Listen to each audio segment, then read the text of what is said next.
bienvenue, je m'appelle Amanda Ferreira et je vais vous parler de mon expérience professionnelle comme chef d'application mobile. Donc nous allons voir dès à présent le développement du plan en 3 parties.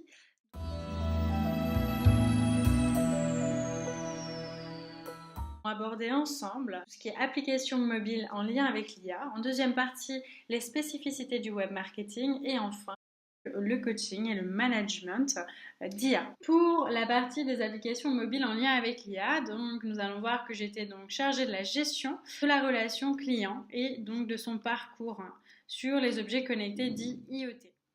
Donc, nous allons voir maintenant les spécificités, donc les moyens utilisés dans ces applications mobiles.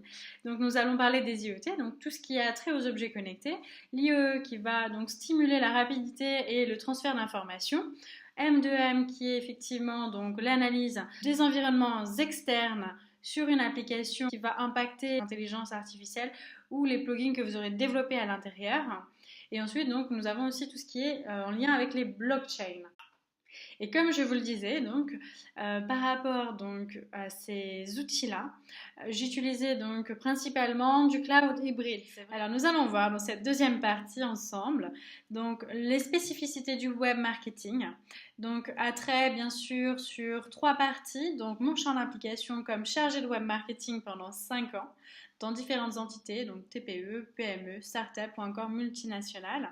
Et en deuxième point, nous allons voir donc les supports de communication que j'ai pu aborder pendant ces 5 ans, ainsi que les différents outils et utiliser les moyens par lesquels je suis passée pour communiquer auprès de cette stratégie. Donc nous allons aborder maintenant les supports médias que j'ai pu utiliser, sur lesquels j'ai développé web marketing et la partie communication. Donc nous avons dans ces supports-là donc, des magazines, nous avons également des pop-out, les newsletters, les emailing et les mailings, et bien évidemment les podcasts, ainsi que le pluri-reportage qui concerne effectivement un interview avec un journaliste où je vais poser des questions à un invité d'honneur ou à une personnalité. Via un événement, ensuite j'ai développé les meet-up, les ateliers e-learning. Nous allons voir maintenant donc, les moyens web marketing utilisés pour cette spécificité. Donc je vais justement m'arrêter sur le référencement du web marketing. Ce sont donc essentiellement le référencement qu'on va dire payant et gratuit, donc en clair le SEM. Par rapport à la partie statistique et études, nous avons vraiment donc, ce qu'on appelle AdWords et Analytics qui va vous permettre donc, de générer et donc de pouvoir suivre votre trafic et la conversion que vous avez sur votre site internet.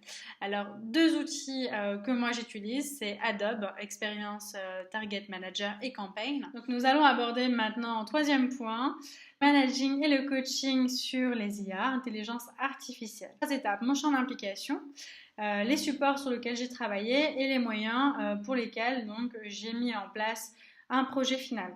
Participer au développement de la sécurité sur le développement de cette IA, donc de la protection du parcours client ainsi que sa vie privée en lien avec ces applications-là puisqu'on fusionne nos comptes actuellement. Donc nous par exemple pour l'application du WeChat, donc aujourd'hui ce qu'on appelle les bots intelligents, donc c'est un programme privé que j'ai utilisé en lien avec mes dernières entreprises. Vous avez un IA, vous devez lui apprendre à identifier des caractères qui vont se transformer en texte. Une fois que ces caractères sont transformés en texte pour l'IA, vous allez donc passer donc à la phase suivante, c'est-à-dire donc d'identifier les keywords, donc les mots-clés dans ces phrases, par exemple les COD ou encore les COI.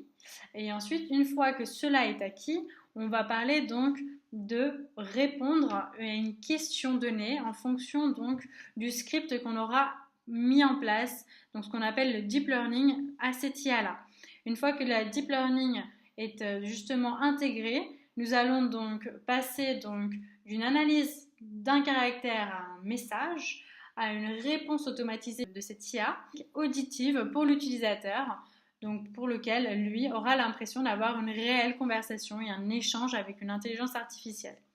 Et donc par rapport aux outils, c'est ce que je vous disais donc dans la première partie donc des applications mobiles, se sont vraiment axés sur les outils de la technologie connectée via donc un environnement qui va pouvoir faire évoluer d'une part votre application et d'une autre part, venir donc lui apporter des nouvelles solutions en termes d'expertise ou alors une nouvelle communication utilisateur sur ce qu'on appelle les lead users et donc la social community. Je vous remercie d'avoir vu cette vidéo. N'oubliez pas donc de cliquer en dessous pour liker cette vidéo et donc la partager. Si vous avez des commentaires, n'hésitez pas donc à m'en faire part et à très bientôt j'espère. Au revoir.